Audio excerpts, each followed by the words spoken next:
حرم شریف کې یو کس دعا کې سپینګیری سړی دی و الله ته داسې دعا کوي چې په دعا کې اشارې کوي و الله ته عاجزي کوي ګویا ته به وایې د الله سره خبرې کوي خو هغه توجه ټوله الله ته ده مونږ خو چې دعا کوو کله په کور ته ګورو کله په جومات چت ته ګوري کله په نوکانو ته ګوري وایي دعا کوو الله رب العزت ته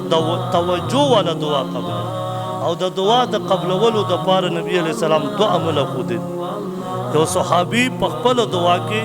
د الله صفت کوي یا ذالجلال والاکرام د هغې نه بعد نبي علیه الصلاة والسلام چې ولیده ورته فرمایي بس چې اوس کومه دعا غواړې غواړه الله پاک به ستا هره دعا قبلوي یا ذالجلال والاکرام د دې حدیث لاندې علما لیکي